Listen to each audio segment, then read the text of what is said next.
the next speaker is the car salesman. Shawn, when I have seen him the first time, he spoke about the car salesman, and it was an amazing presentation. This time he has different stories to tell. He's the founder of the Leadership Experience Tour, which is the #1 platform of its kind in the US. He is also a coveted member of the Forbes Council and one of the most sought after corporate leadership and management consultants for major corporations in the US, Canada, and Europe. Shawn, please take the stage.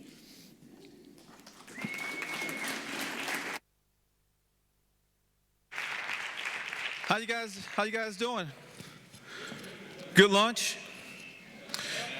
Before I get started, can we all agree on a few things? Is that okay? Can we all agree that we're all family? Just for a few minutes. Is that okay? Can we agree to that? Can we also agree that as I tell you a few of these stories that you fill in the blanks? Like you'll know when to do that. Would you do that for me? And then I need one person to help me out with one of the stories. I think I've found that person. Gurgley is right in front of me. I know his name, so I'm going to use him in one of the examples. Raise your hand if you applied to be a manager. You said to yourself, this is what I want to do. I want to manage people. Raise your hand if that's you. Okay. Now some folks didn't raise your hand. So let me ask another question. How many of you were shoved into the position? Like your manager said that you were a person for this job, you had some leadership qualities, and they said you're going to do this job whether you like it or not. How many of you guys fell in that situation? All right, see, there we go. Now, whether you applied for the position or you were shoved into the position, it really doesn't matter. At that moment, you made a conscious decision to be a part of a very important business. What business did you decide to become a part of when you said you wanted to be a manager? What business are you in? You are in the people business. In other words, if you don't like people, you don't like training people, coaching people, listening to people, hearing people, diagnosing people, I can assure you, you're in the wrong business. And I'm going to tell you something else. And don't go back and tell your bosses that I said it because I'm going to deny it. They don't pay you enough to do this job if you do this job the right way, because most of us, when we go to work, we are focused in on the functionality of our positions and not the managing of people. Raise your hand when you go to work. You got about 50,000 tasks that you have to complete that have nothing to do with managing people. Let's just be honest about this. But yet, your bosses want you to manage people's behaviors, the 4 different personality types in today's workplace, the 4 different generations in today's workplace, people's ADHD, their bipolar, and everything else that comes along with managing people in today's workplace. It is a very difficult job to manage people in today's workplace from 9 a.m. to 5 o'clock p.m. It requires that you do some work outside of work in order for you to be effective at managing people in today's workplace.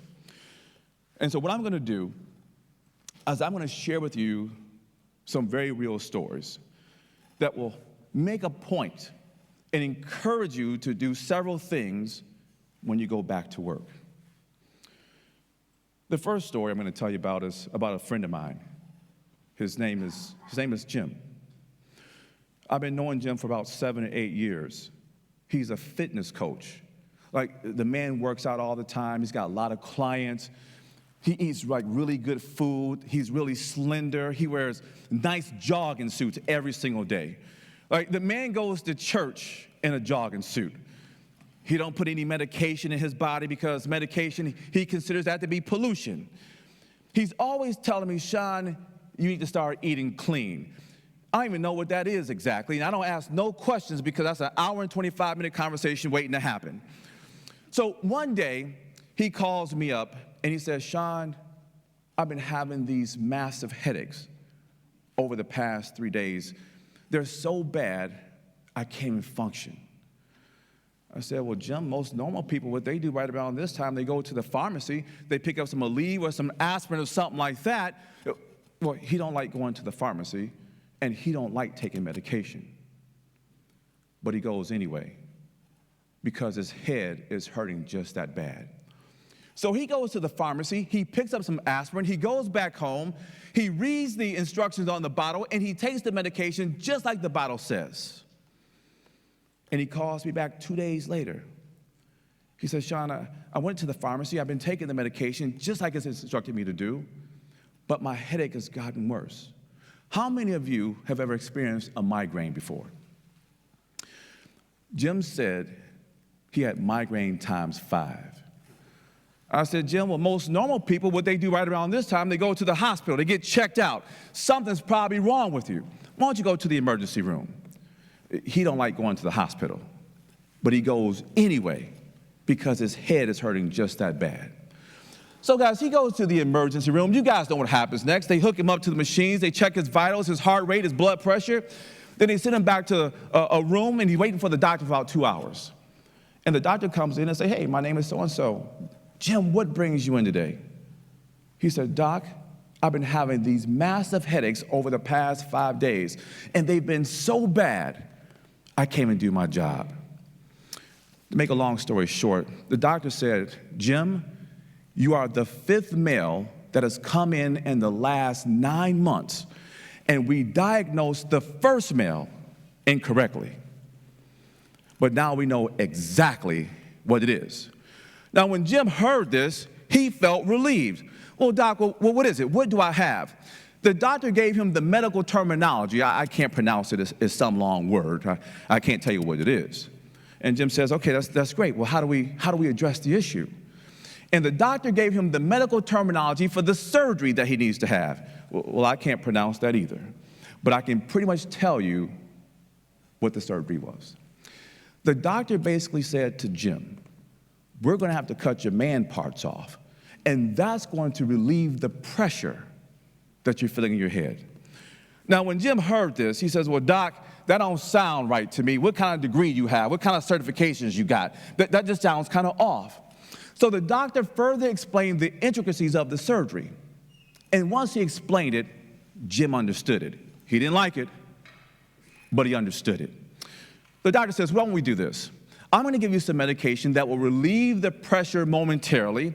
I'm going to make a few rounds, and when I come back, why don't you tell me if you would like to have the surgery? But Jim, let me say this to you. If you don't have this surgery, this situation gets much worse. So the doctor goes and makes his rounds. Jim said that his head was hurting so bad, he can barely open his eyes. And when the doctor came back, he says, Doc, I'll have the surgery. So the doctor sends him over to the administration office. They set up his surgery for the following Tuesday at Beaumont Hospital. It's Tuesday. He's on the operating table. You guys know what happens next. They give him the anesthesia. He's out like a lamp. And when he wakes up, guess what happens?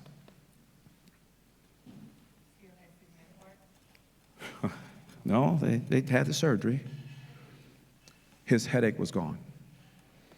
And Jim was just flabbergasted. And the first person he called was who? He called me. And this is what he said to me. He says, I no longer take life for granted. And now that I feel better, I want to look better. I want to go to the suit shop and buy one of those brand new navy blue suits like you got. Shawn, I got 3 weeks to heal up from this surgery, and I was wondering if you can go to the suit shop with me. I said, well, Jim, in 3 weeks, I'll be in California. I have a training out there, so I can't go with you. But I encourage you, go to the suit shop, buy a suit. You can't keep going to church in a jogging suit. So he decides to go without me. And I explained to him, when you do that, call me and tell me all about the experience. So, guys, he goes to this suit shop. He walks in the door. The salesperson comes up to him and says, hello, my name is so-and-so. What's your name? He says, my name is Jim. He says, well, Jim, what brings you in today? He was like, man, I want a brand new navy blue suit, and I was just wondering if you can help me out. And the salesperson said, Jim, that's not a problem. I got 7 navy blue suits, got your name written all over it. What size do you wear? Well, Jim doesn't know his size. He's never worn a suit before. And Jim said, I was just wondering if you could measure me up. And the salesperson said, that's not a problem. But this particular salesperson, he didn't take out a measuring stick or a measuring tape or anything like that. He just kind of looked at him, like I'm looking at Gerkley. And he says, Jim, you wear a size 44 long. The salesperson grabs a 44 long, Jim puts it on, and guess what happens? It was a perfect fit. And Jim was amazed how the man can just look at him and tell him what size that he wore. And the salesperson said, Sonny, I've been doing this for 33 years. Now let's get you a nice pair of pants to match the suit coat. So the salesperson is looking at Jim, like I'm looking at Gerkley. And he says, you're about a 36 in the waist, you're about a 33 in the length. He grabs a nice pair of pants, Jim puts the pants on, and guess what happens? No. It was a perfect fit. And once again, Jim was amazed how the man can just look at him and tell him what size that he wore. And the salesperson said, Sonny, I've been doing this for 33 years. Now, let's get you a nice white shirt. You guys know how salespeople are. They're always trying to tack on to the sale. So the salesperson is checking Jim out. Like I'm checking out Gerkley. He says, you're a 16.5 in the neck, you're 34, 35 in the sleeves. He grabs a nice white Italian shirt, Jim puts the shirt on, and guess what happens? It was a perfect fit. And Jim was like, man, do we know each other from a different life? It's amazing how you can just look at me and tell me what size did I wear. And the salesperson says, Sonny, I've been doing this for 33 years. Now, let's get you a nice pair of shoes. You know, the ladies, y'all like to look at the feet first. If the shoes look cheap, y'all think the suit cheap. That's just how y'all operate.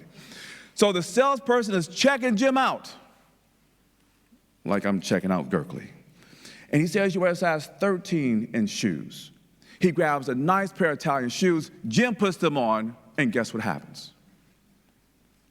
It's a perfect fit. Salesperson said, last thing. He said, Jim, as men, we feel better when we have a nice pair of underwear. So the salesperson is checking Jim out. I'm not checking you out, Gerkley. And he says, you wear a size 38 in underwear. And then Jim says, you know, for the first time, you would be incorrect. I wear a size 32. And the salesperson said, well, I've been right this entire time. And Jim says, I know you've been right, but I've been wearing underwear all my life. Now, they're going back and forth in the store, 32, 38, 32, 38. And finally, the salesperson gets upset. He says, Jim, you wear a size 38. Because when you wear a size 32, it presses your man parts up against your spinal cord to cause you to have these massive headaches.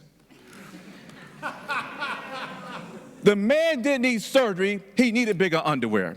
And the whole point to the story is this, is that even when you're managing your people and you identify that they have challenges and they have problems, most managers, they stay on the surface and they address the problem.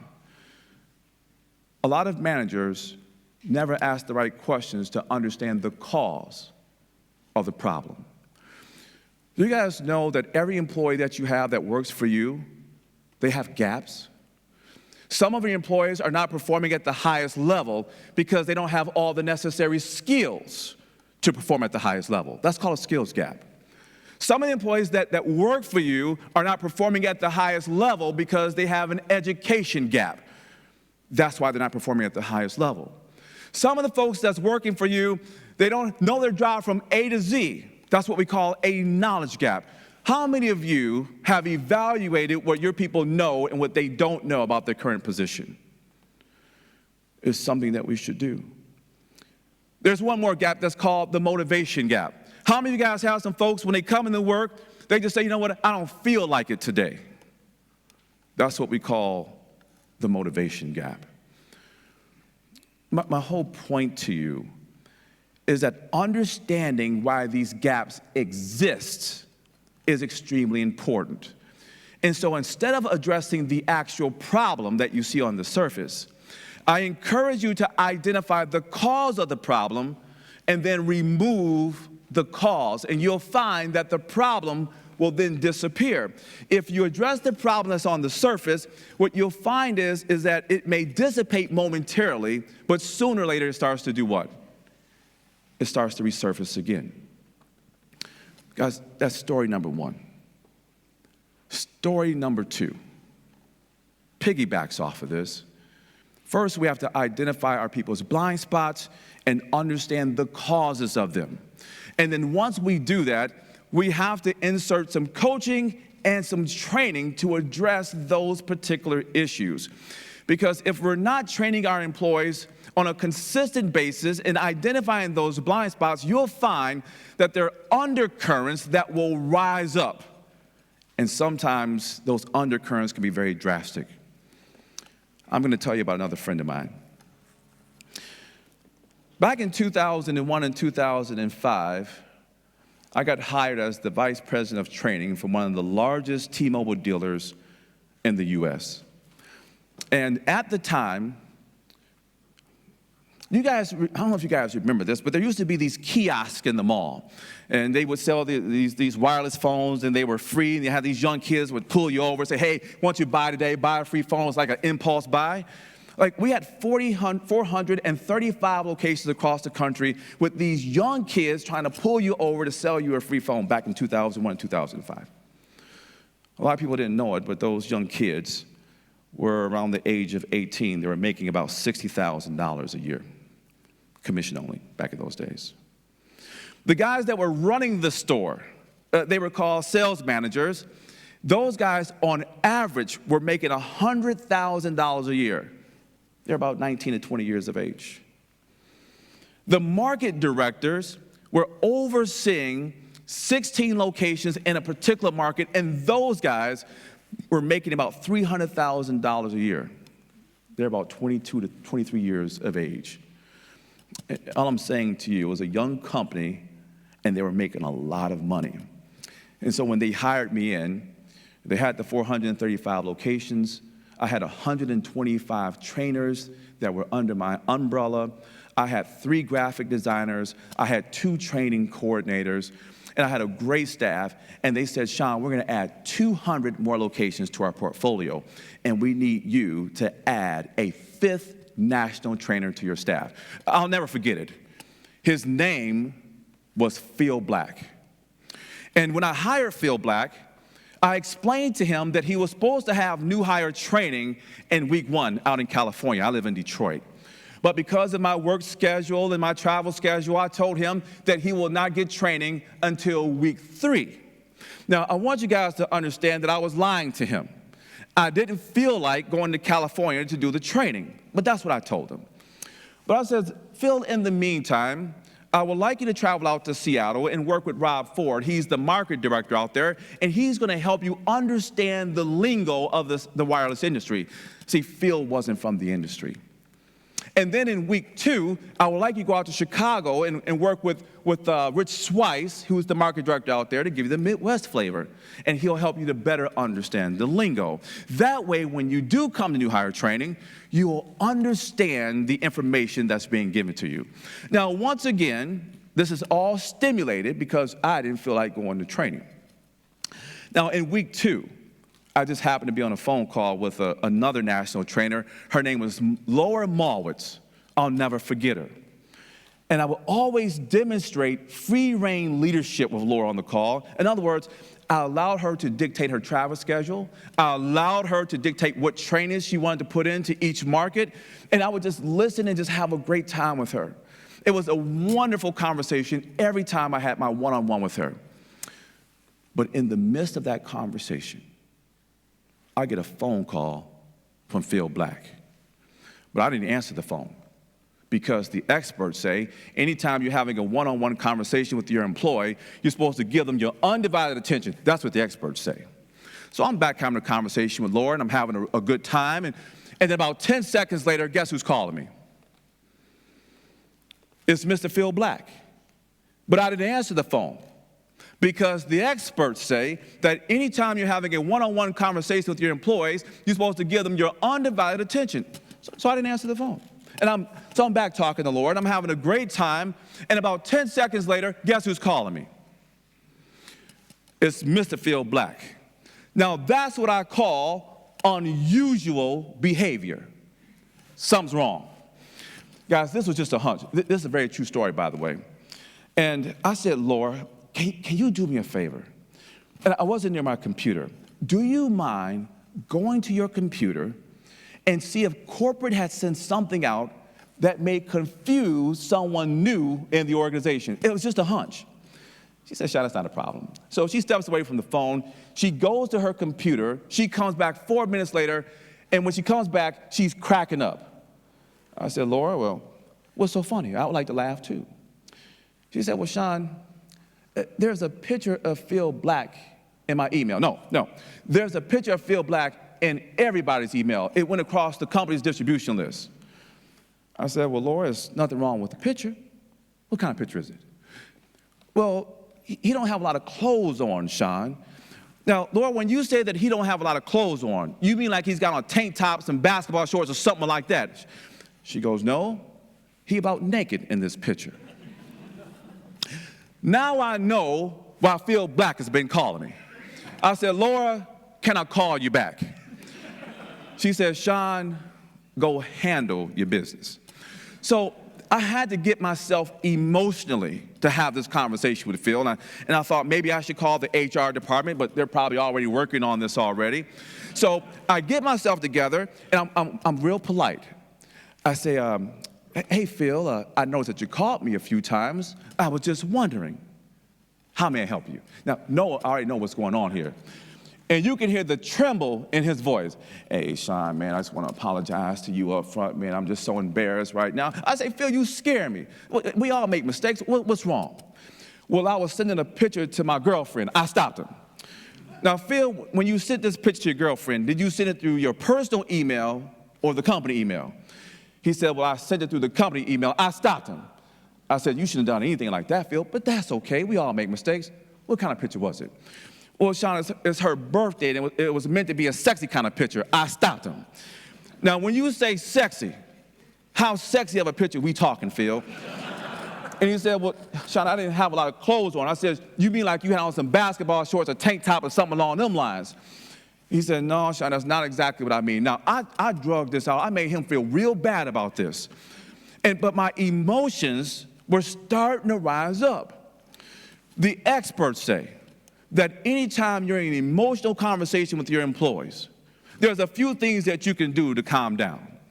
They say if you just take a cold sip of water during that moment, that it's supposed to relax you.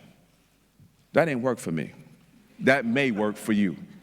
They say that if you just take a couple deep breaths in the midst of having that emotional conversation, that's supposed to calm you down. That didn't work for me. That may work for you. They say that if you're sitting down in your chair and you change your position, it's supposed to give you a different outlook or a different perspective of the situation. That ain't work for me either.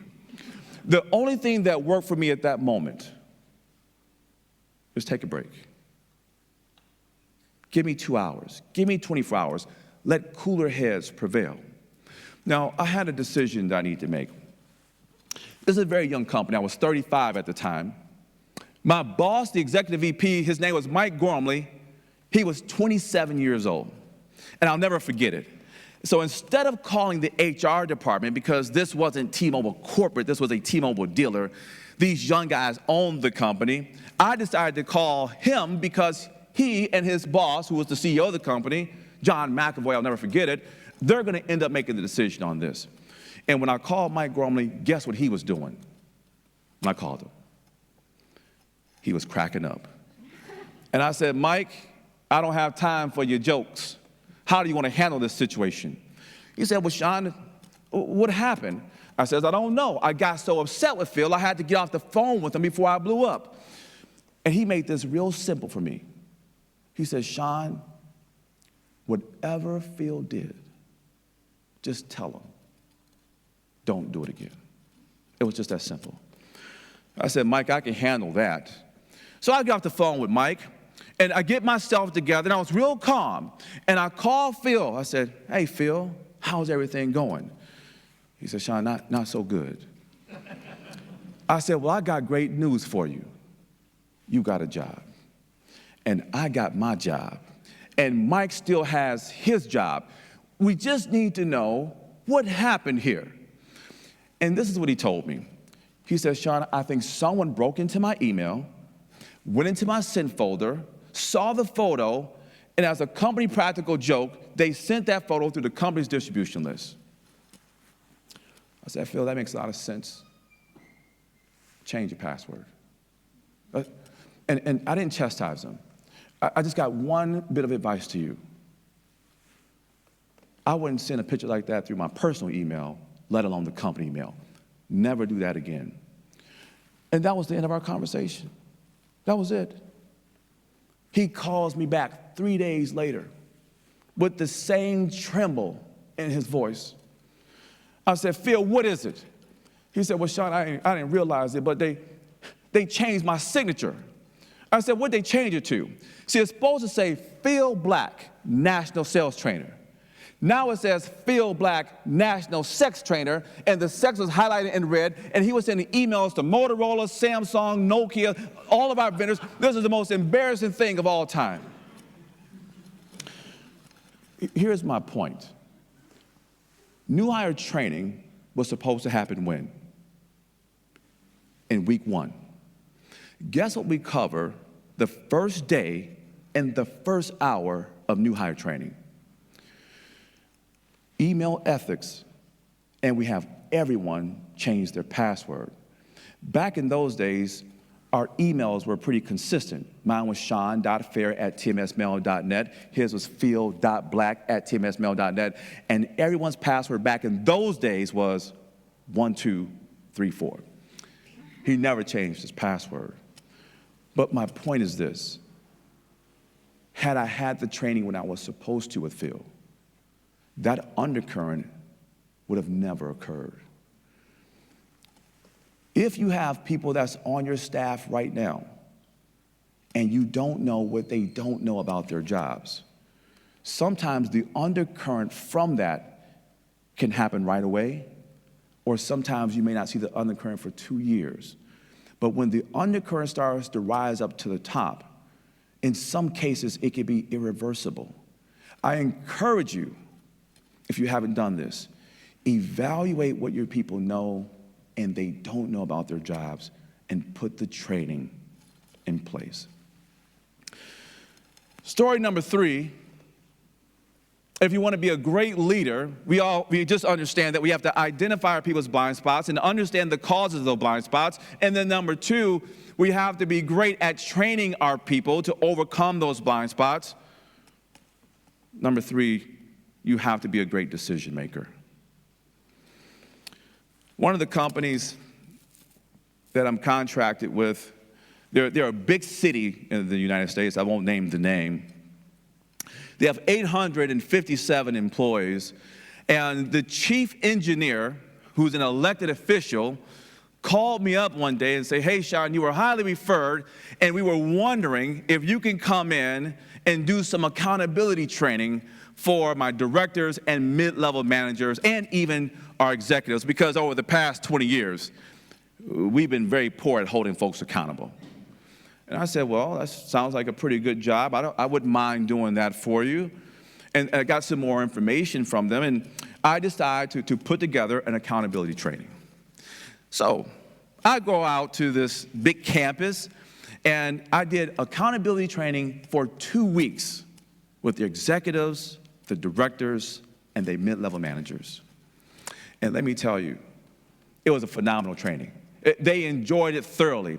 They understand now that accountability is a growth-building tool. Without holding folks accountable, there is no growth. That's a fact. And so after the training was over with, guess what they were gung-ho to do? Well, I just told you. They wanted to start holding folks accountable. And they said, Shawn, thank you for the training. I'm going to go out here, and I'm going to start identifying blind spots. I'm going to hold folks accountable. I'm going to start the discipline and all those kinds of things. I said, no, you're not. You won't do no such thing. Well, Shawn, you just came in for 2 weeks, and you said accountability was important, and you told us how to do it and all those different things. I don't care what I told you to do. If you're going to walk out of this room and start holding folks accountable, and you haven't done it for 20 years, and you think that a storm is not coming right behind that, you would be sadly mistaken. Well, what's the point of the training? I says, if you want to exercise this, we need to also train the people that you're going to hold accountable. In other words, we have to teach them why accountability is necessary for their growth. It's not our job to tell them that it's necessary. It is our job to deliver a training to help them come to the realization that is necessary. And once we do that, then you can go out and start holding folks accountable. Well, Shawn, we never trained the staff before. We got a lot of blue-collar workers here. They maintain the bridges. They keep the snow off the ground for us. They cut all the grass for the city. And we've never done any kind of self-development accountability training with them. Well, I said, well, maybe it's about time we start. Why don't we do that? So they said, well, Shawn, give us about 2 weeks. We need to think this through because we can't keep them out of the field for long periods of time. I said, I can understand that. So when they called me in 2 weeks, they said, Shawn, here's what we've come up with. We have 857 employees. What we could do is have you out here for about 3 weeks or so, and you're training for 8 hours a day, and every 2 hours, at the top of the hour, we'll bring in 50 employees. And I said, you know what? That's a great start. This will work. So my very first training, I was talking to them about self-image. In other words, your self-image is what you can execute, what you can perform, right? Things that you can accomplish based on your skill set, your education, based on what you know about your job. That's your self-image. And I was explaining to the employees that most of us will only achieve about 80% of our self-image. I said every now and then, some folks will rise above their self-image and they'll self-destruct. And then I said to them, some people are promoted above their self-image. And not only do they self-destruct, everyone that works for them start to self-destruct. And when I said that, all of a sudden people started turning around, they started whispering to each other. It was just, I got this strange reaction. And despite the fact that I'm giving a training, they just started talking to each other. Every 2 hours, on top of the hour, when I gave that story, it was the same interaction with all of the employees. Did that for 3 weeks. I always have a debrief with the executives after doing a training like that. In this situation, there were 7 executives, and it was myself across the table. And you know what they said? You know what they asked me? Well, they first said, Shawn, we heard so much great feedback about the training. The employees absolutely love it, and we just wanted to know what your feedback was. And I says, if you don't mind, before I give you my feedback, can I ask you guys a question? He says, sure. What is it? I says, who did you hire and who did you promote that you had no business promoting? You could hear a pin drop in the room. About 7 seconds, then one of the executives says, well, Shawn, why are you asking this question? Well, I was talking to the employees about self-image and how people rise above their self-image and they self-destruct, and some people are promoted above their self-image. Not only do they self-destruct, the employees also self-destruct. And I got this reaction. And then it got quiet again. And then one of the executives just blurted out, well, Shawn, there's been this guy, he's been with us for 20 years, he's been a thorn in our side, and we just thought if we just promoted him, we'll get him out of our hair. I said, but can he do the job is what I'm asking you. He says, well, he's not the best fit for the job. I says, but here's your problem. Every employee in your organization knows that. And guess what they're doing? Not only are they talking about it in my class, they're talking about this outside of work. All because you made a poor decision. Do you guys know that when we make a decision, our employees generally know if it's a good decision or a poor one? How many of you, either consciously or subconsciously, evaluate your employees every day? Raise your hand if you do that. If you either subconsciously or consciously evaluate your employees every day, guess what your employees are doing? They're evaluating us. As a manager, as a leader in today's organizations, we are the ultimate role model. We are the ultimate example. Our attitudes affect how our employees work. Our successes affect how our employees work. Our family and community affect how our employees work. Our example is the example. So with that being said, I want to thank you guys for listening to me. And hopefully I've encouraged you to do a few things. One, take the time to identify your people's blind spots and understand the causes of them. 2, make sure that you train and coach on a consistent basis to cover those blind spots. And 3, as a manager, make great decisions. And if you want to make great decisions, I can encourage you to do one thing. Before making your decision, read the company's mission statement first and ask yourself, does this decision help the company to achieve its mission, or does it not? If it doesn't, it is probably a poor decision. Thank you guys so much.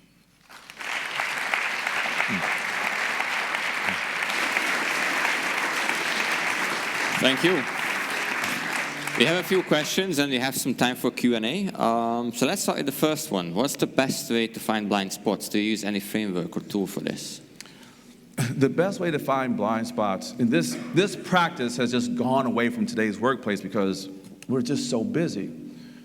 But every 2 weeks, there should be a one-on-one session with each of your direct employees to understand and go through the last 2 weeks of work. And it gives you an opportunity to ask qualifying questions so that you can gather some great information so that you can identify those blind spots. And let me just say this, because I get this question all the time. Well, Shawn, what if an employee is not being honest when you're asking questions? And this is why every manager should study NLP.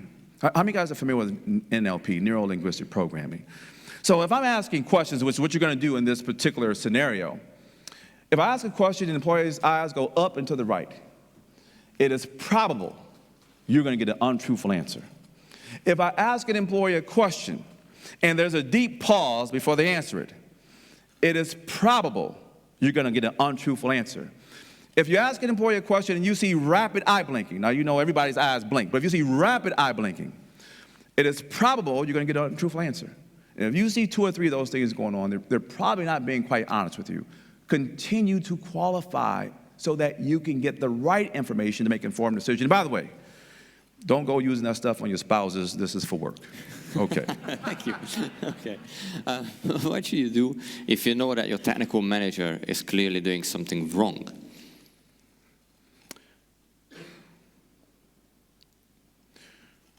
I am a big believer that no matter, coaching comes from the top down and the bottom up. And I think every person within the organization should have relationships with their manager and also their employees. When I was in corporate America, I would never tell my manager, you're doing something wrong. But what I would do is think the meeting through before having it with them. I develop my questions that I would like to ask my manager, questions that will get the manager to come to the right realization. If you master that, in other words, I'm coaching the manager. Asking questions to help the person come to the right realization is the best way to address this particular issue and also maintain the relationship with your manager. Thank you. I was laughing because I saw one flash of a question. How is Phil doing? What's that? How is Phil doing? How is he doing? Phil is a worldwide author. The guy travels all over, work with kids in different schools. You know, I thought you were asking me a different question. So you guys remember Jim, right? I was at this one conference, and there was like 500 people there, and there was an old lady. She had to have been about 75 years old. She was sitting right here on the corner. And you know what she did to me after that story? She said, and I went over to her, and she told me to bend down. She said, how your friend doing? she thought it was an actual story. She thought it was a real thing. I see, thank you. Okay. How can we realize or notice that there is a skill, education, motivation gap even before it causes a problem? This goes back to having that constant interaction. A lot of times as managers, how many guys have done this? You've been guilty of this. You have an employee that does 98% of their job extremely well, but 2%, they don't do so well. But it doesn't really affect their performance at that particular time. Therefore, you don't what? You don't address it. That is one of the worst mistakes that you can possibly make. Now, what happens is that 2% that you don't address, and you kind of seen some indications that is a problem, 2% over a period of time does what? Turns to 6%, turns to 12%, turns to 20%. And once it gets to that point, what do you have to do at that moment? Now you have to address it. But then when you address it with the employee at that time, it becomes negative feedback, because over the past year where you didn't address it, you told the employee what without saying? That behavior was acceptable behavior. So if you have employees, especially when they're new, make it a best practice to identify blind spots early, often, and make sure those coaching sessions are happening at the very beginning. Thank you. What's the structure of your one-on-ones? For me, my structure is relational. In other words, I know the assignments that they have to complete over that period of time, and I have a list of those assignments, and I also understand the execution of those assignments. And if you do a really good job, you'll identify some of the blind spots in those assignments. My job is not to tell an employee what they've done wrong. My job is to take this information that I have and, again, really write out the questions to ask the employees to get them to come to the realization of what they need to change. Because when they come to that realization, they're more likely to take ownership of it. When I have this meeting, I think it through. In other words, I know what questions I'm going to ask, and I even thought through the 2 or 3 responses I'm going to get from that employee. I even thought through the responses to those responses. Why is that? Because I want to be thoroughly prepared for that meeting and make sure that the employee has a great experience. I want them to want to have the one-on-one with me. Thank you. Evaluating what people know and don't know in a complex and shifting environment feels like a never-ending task. How do you do this when the work changes constantly?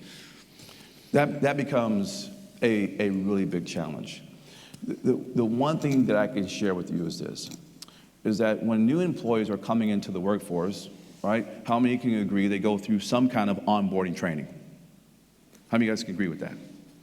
Now, if they go through an onboarding training, if you're a great manager, you know for a fact they're not going to know all they're supposed to know after attending that training. How many of you guys would agree with that? Which means I'm going to spend some time with that employee to understand what they understood and what they didn't understand. I'm going to qualify. Now I'm going to create a secondary training agenda for that employee. I will most likely partner them up with someone who's been on the team, who knows the job for 4, 5, or 6 years, partner them up with that person for a specific period of time so that that employee is confident and competent to do the job in a reasonable period of time. And that's a great best practice that way. It really needs to start from the beginning. What's the team size you consider properly manageable? No more than 12. No more than 12. Once you get beyond 12, you have your own job that you have to worry about. You have all the tasks that you have to do. And then managing above 12, any more than 12 direct reports, you're going to find you're not going to be able to juggle that. The fact of the matter is, if you're going to be a great leader in today's workplace, you have to conform your leadership style to meet the needs of every individual that works for you. If you manage every employee the same way, some are going to fail, some are going to be mediocre, and some will be successful. In order for you to be great, you have to conform your leadership to everybody, to the individual. And maybe one last question. What do you think, what's the best way to involve employees in decision making? Do we always need to involve them? Well, there's something called democratic leadership. And I think it is good to get your employees involved in decision making when you know the employees are skilled in a particular area or they're knowledgeable in a particular area. Using their feedback is really important. In democratic leadership, a manager will make decisions based off of team members' feedback. In some rare occasions, They will allow the team members to make decisions within the team environment, but it's all based on knowing who they are, what their skill sets are, what their knowledge level is, and what experience have they had before in the past. Thank you. And then one last question. What if you're sure you made a right decision, but some of the team members don't agree? How do you handle it? The first thing I would say, because this goes way beyond this question, there's going to be times when your team disagrees with you.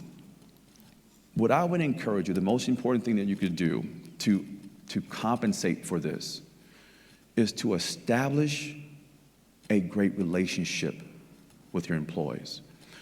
If you are a leader that leads by example, there's trust between you and your employees. There's mutual respect between you and your employees. You praise them for going above and beyond the job description.